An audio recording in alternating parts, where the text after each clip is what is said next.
Oi pessoal, bem-vindos a mais um Reflexões. Hoje a gente vai falar sobre a vida do Buda e depois complementar com algumas definições sobre o que diabos vem a ser o Dharma e o Karma.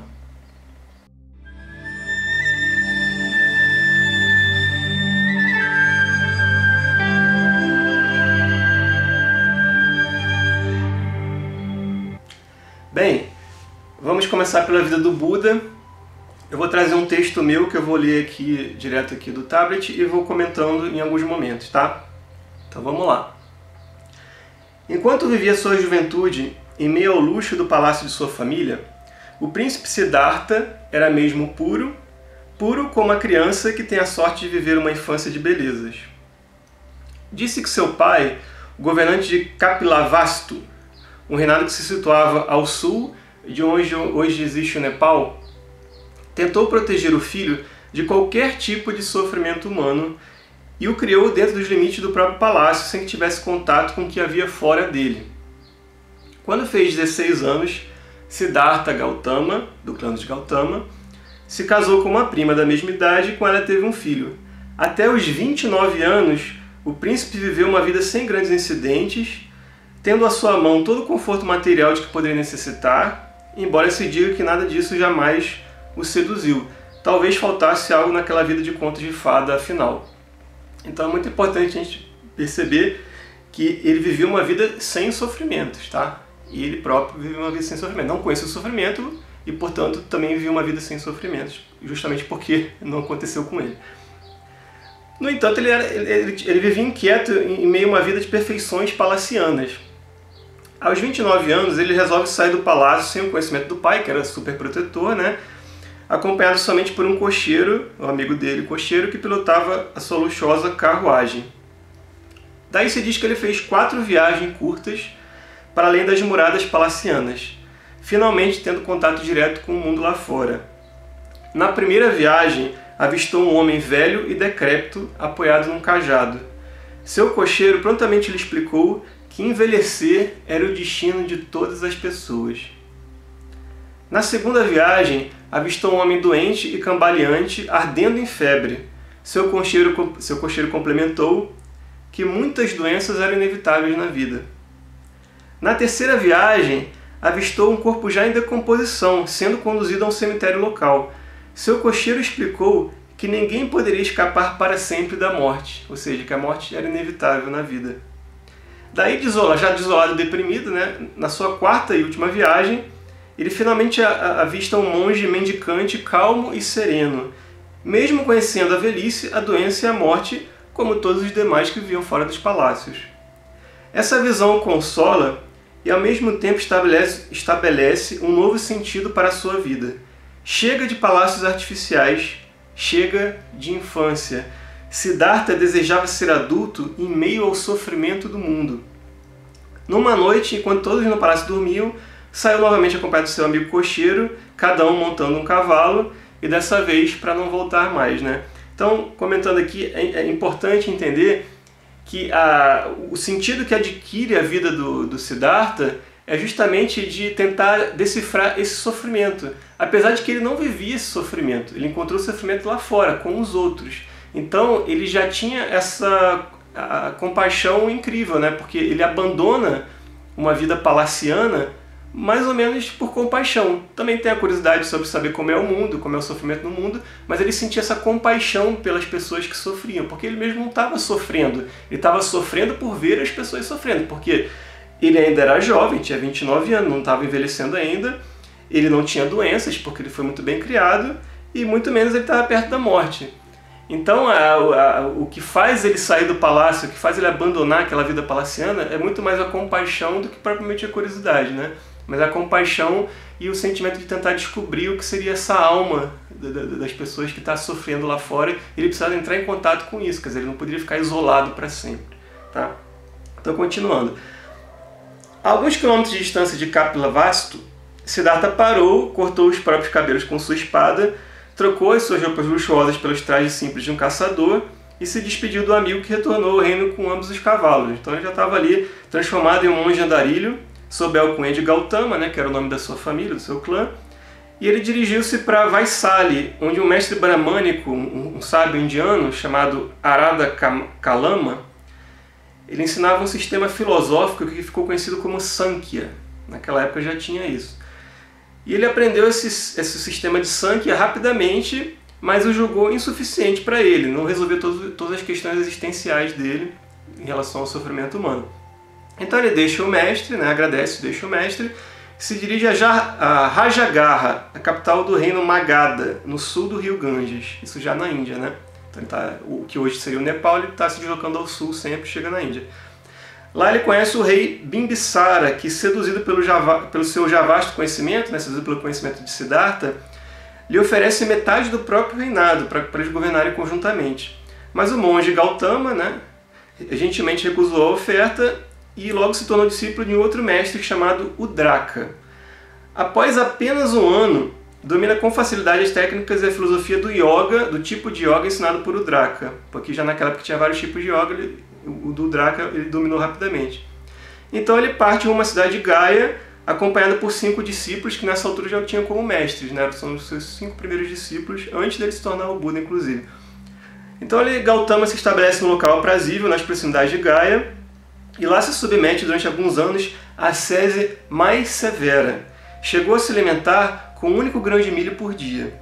Meditando imóvel, magro como um esqueleto coberto de parcas camadas de pele, eventualmente recebeu o título de Sakyamuni, ou seja, o asceta entre os Sakya, que é o clã dos Gautama. Ou seja, a família Gautama, o clã que seria o Sakya. Tá? Ao atingir o extremo limite da mortificação, finalmente compreendeu a inutilidade da ascese total como meio de libertação do sofrimento do mundo, e decidiu encerrar aquela prática. Disse que uma mulher piedosa, ao ver o seu estado deplorável, lhe ofereceu um pote de arroz cozido. Lembra que ele já estava lá há alguns anos já ali meditando ali na árvore. E para a imensa surpresa de seus discípulos, que naquela altura o veneravam, né, porque estava ali só comendo com um grão de milho por dia, já quase um esqueleto vivo, né? Mas o monge Gautama aceita a oferta e devora o alimento. E aí, consternados, os 5 discípulos o abandonam à própria sorte. Eu acho que ele é um charlatão. Mas aqui é muito importante ele ter desistido dessa ascese suprema, porque isso aqui diz muito sobre o ego, na verdade. Porque quando a pessoa ela acha que ela vai se iluminar só porque ela pratica com muito fervor uma ascese, um isolamento do mundo, um jejum acentuado, na verdade, de repente ela quer mostrar para si mesma e para os outros que ela, olha, eu sou um grande iluminado porque eu como só um grão de milho por dia, porque eu não convivo com as pessoas do mundo, eu fico aqui isolado e tal. E Buda não fez isso, né? Antes de ser Buda, pelo menos, ele justamente desistiu de ser essa pessoa. Ele percebeu que isso não tem nada a ver com iluminação propriamente. Você pode até ter uma vida, como é que se diz, com menos confusões mentais, né? Uma vida mais focada e tal, mas não quer dizer que você vai atingir a iluminação, porque falta um pouco de compaixão aí, sobra ego, falta compaixão. Então, milagrosamente restaurado pelo arroz, Siddhartha dirige-se a um bosque próximo, escolhe uma árvore, aí sim, essa que eventualmente foi chamada de Bodhidruma, o sânscrito para árvore do despertar, e se senta ao pé de suas raízes, decidida a se levantar somente após haver obtido o despertar, ou seja, uma forma de se livrar definitivamente do sofrimento da existência. Disse que durante as 7 semanas que permaneceu aos pés da árvore, Siddhartha foi tentado e atormentado inúmeras vezes pela entidade conhecida como Mara, que reinava sobre a morte. Isso aqui é muito parecido com a meditação de Jesus no deserto, né, que era tentado por Satanás, no caso. Ora, Siddhartha ameaçava ensinar aos homens e mulheres a se libertarem definitivamente do ciclo de nascimentos, mortes e renascimentos. Portanto, era natural que Mara quisesse impedi-lo. Ou seja, essa entidade representava aquela que garantia que as pessoas ficassem presas nesse ciclo de renascimentos, que elas não se libertassem disso. Então, era do interesse dessa entidade que as pessoas continuassem ignorantes para a iluminação, para elas continuarem presas nesse ciclo, que era o que ela administrava, digamos assim. Isso é uma metáfora, claro, né? Em suas reflexões internas, ali na meditação na árvore, Siddhartha avançava rapidamente. Estava a um passo de se tornar o Buda, o desperto. Daí o último recurso de Mara foi lhe oferecer a passagem imediata para o Nirvana, o estado além da vida, onde o príncipe se encontraria livre para sempre dos ciclos de morte e renascimento. Ou seja, o último recurso que sobrou para o Mara é falar assim, então beleza, você vai alcançar essa libertação, mas você vem comigo logo. deixa o mundo, não veio trazer os outros com você. Mas justamente Siddhartha respondeu que ele só aceitaria entrar no Nirvana após ter estabelecido naquele mundo uma comunidade instruída e bem organizada que soubesse ensinar o caminho da libertação. Ou seja, novamente a compaixão. Porque, segundo a história aqui, pode ser uma metáfora, mas segundo a história ele poderia ter morrido naquele momento e ido direto para o Nirvana, ser libertado do mundo. Só que ele quis ficar, e ele ficou muito tempo, como a gente vai ver, para ensinar os outros a chegar nesse mesmo caminho. Então isso também é compaixão, entendeu? Não tem mais ego, que o ego está definitivamente... acho que ele até venceu o ego porque ele não pensou mais nele, porque ele poderia ir direto para o Nirvana naquele momento, não precisa mais esperar. Mas ele ainda ficou, como a gente vai ver aqui, mais de 4 décadas ensinando os outros a chegar nesse mesmo caminho.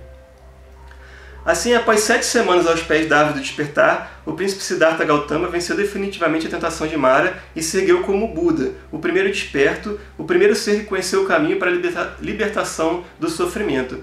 Aos 35 anos, ou seja, 6 anos depois de sair do palácio, o Buda iniciou sua peregrinação pelos vilarejos, pequenas cidades e grandes reinados dos arredores da região onde atingiu a iluminação. A pé, carregando pouco mais que a roupa do corpo, acompanhado por dezenas de discípulos, dentre os quais aqueles 5 que voltaram, reconheceram que ele realmente era um cara iluminado, ele passou 45 anos ensinando as 4 nobres verdades que conduziam ao Dharma, o caminho para a iluminação.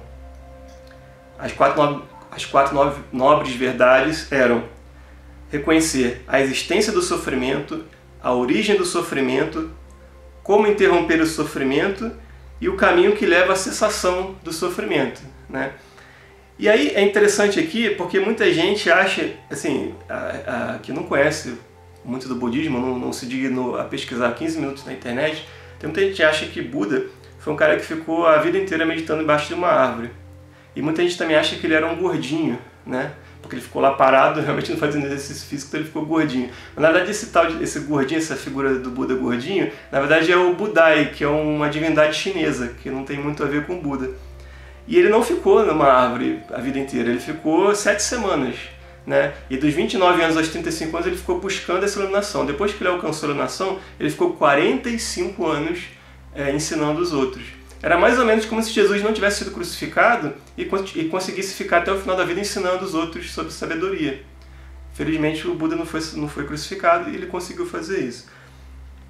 Então, a criança havia perdido sua pureza e conhecido as dores da vida adulta. Mas ao contrário de tantos outros, o adulto havia encontrado um meio para se libertar definitivamente de todo o sofrimento e alcançar novamente a pureza infantil, mesmo tendo conhecido a dor. Siddhartha era novamente como uma criança, mas também era um Buda que sabia que era um Buda. Aos 80 anos, depois de padecer de uma forte diarreia em decorrência provavelmente de haver ingerido carne de porco estragada, o Buda se despediu desse mundo e pôde finalmente alcançar o Nirvana. Diz-se que isso se deu ao nordeste da Índia, na cidade de Kushinagar, e a data provável é 483 a.C. Assim, viveu e morreu, quiçá pela última vez, Siddhartha Gautama, o Buda, o homem que trouxe o budismo a este mundo. Então, isso que eu li para vocês é o prefácio da minha edição da minha tradução de edição do Dhammapada, o Caminho do Dharma, que está à venda em e-book na Amazon e também na versão impressa no Clube de Autores. E esse aqui é o texto budista mais lido, traduzido no mundo, e é também considerado a melhor introdução ao budismo. Então por isso que eu me interessei por trazer para vocês. Isso aqui está no tablet, tá? Tem o aplicativo gratuito do Kindle, mas para quem tem o Kindle também, vocês podem ver aqui no Kindle, tá?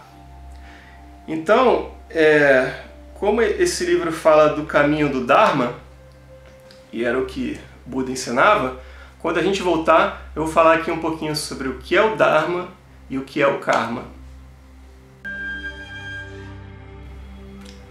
Bem, Dharma significa mais ou menos o caminho reto, o caminho mais direto para a iluminação, aquele que tem menos obstáculos, menos zigue-zagues e menos círculos, né? Aquele caminho que você menos anda em círculos, perdido. E como é que você consegue atingir esse caminho? Bem, eu pensei numa metáfora que é mais ou menos assim.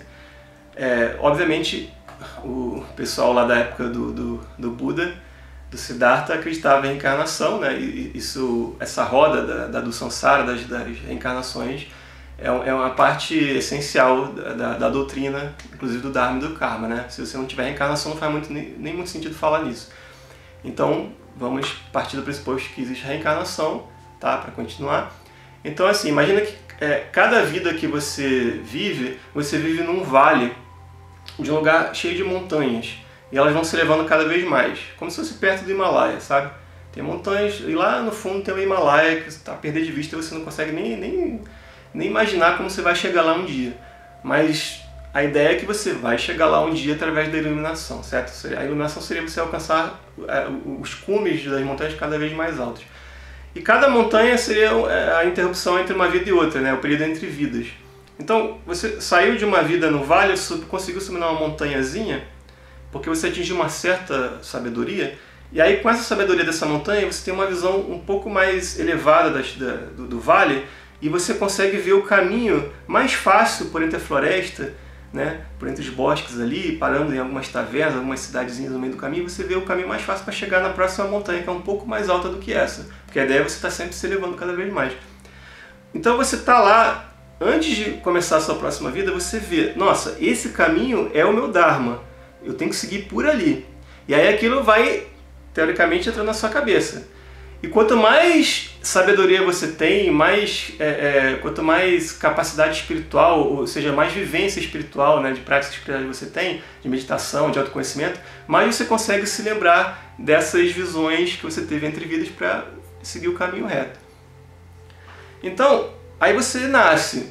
Você pode até lembrar de como é o caminho reto, não significa que seja fácil seguir. Inclusive é muito difícil, por isso que a gente está até hoje aqui.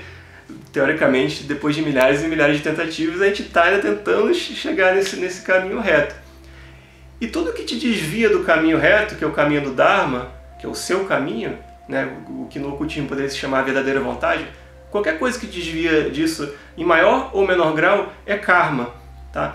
Então, entre os budistas, entre os hindus, o pessoal oriental, eles veem o karma muito mais como uma lei da natureza, né? E não tem muito aquela visão do espiritismo, por exemplo, que o karma está relacionado à sua relação com a pessoa da família, de uma vida passada, ou porque você foi inquisidor e mandou o padre para a fogueira, ou mandou o inocente para a fogueira e agora você tem que morrer queimado, ou então você tem que ser um médico que trata gente que tem queimaduras. Sabe, não é bem assim, uma coisa assim muito programável, ou não tem uma pessoa que te determina como vai ser a sua vida, um mestre espiritual. Não, é uma coisa basicamente de atrações, atrações de estados de consciência, atrações energéticas.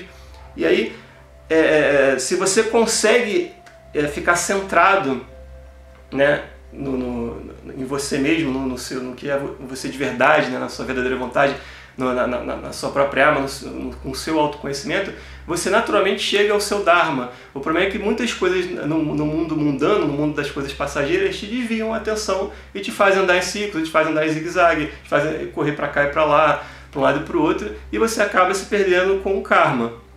Então é uma forma natural de ver as coisas. Assim como você está subindo numa montanha, você abre um mapa, né, da excursão lá e vê qual é o caminho certinho, você vendo no mapa é fácil, mas na hora de você estar lá no vamos ver, pode cair uma tempestade, uma chuva, o caminho pode estar mal sinalizado e você se perde. Só que você tem que ter sempre na cabeça a ideia de onde você quer chegar. Porque se você não sabe onde quer chegar, aí qualquer caminho está errado, na verdade, qualquer caminho é andar em círculos, né? Então, a coisa essencial do budismo, da espiritualidade em geral, é reconhecer que você tem uma alma e você tem que alcançar esse conhecimento dessa alma para você alcançar esse caminho, né? Não importa se vai demorar muito, importa que você está dando passo a passo seguindo o caminho, porque se você não sabe nem para onde você vai, aí fica realmente muito difícil. Então eu acho também que a gente não tem que se preocupar em dar grandes saltos no Dharma e saltar 3 montanhas de uma vez numa vida só. Às vezes isso aí é um perigo, porque isso pode ser o ego, né? Aquela mesma história lá do Buda, na ascese extrema, se alimentando só com grão de milho por dia, aquilo não ajuda ele a chegar no Dharma, né? A compaixão sim ajudou, né? Ele pensar em que eu não quero chegar sozinho nessa montanha mais alta, eu quero chegar com as pessoas do meu lado, eu quero chegar de mãos dadas com meus amigos, né? E inclusive essa é uma ideia que eu tenho, é que, se é que se pode fazer uma comparação aqui, já estou saindo um pouco do budismo, mas eu acho que os anjos não estão no céu, né? Porque justamente a gente chega no céu de mãos dadas, a gente chega nesse campo de iluminação de mãos dadas. Então, se alguém já chegou lá e teve essa compaixão, ele voltou para ajudar, né? E essa é a visão mais ou menos que eu tenho, e que os anjos não estão no céu, eles estão trabalhando no mundo e tentando ajudar a gente a chegar lá também, a melhorar a vizinhança, e um de cada vez, ou em pequenos grupos, a gente vai chegando lá até o dia que vai ter mais gente lá do que aqui, e até o dia que esse mundo por inteiro se transforma, e aí o céu vai ser erguido nesse mundo, e ninguém vai ter que se preocupar em deixar esse mundo, porque você reencarnar nesse mundo não vai ser uma coisa tão ruim assim, porque o mundo inteiro vai ser um mundo melhor, tá? Aqui eu já saio um pouco do budismo, né? Porque eu sou um cara espiritualista que estuda várias coisas, mas o que eu falei aqui até a parte do céu vale para o budismo, e isso que seria a definição de Dharma e Karma, na minha opinião, na minha interpretação, tá? Um beijo e até a próxima.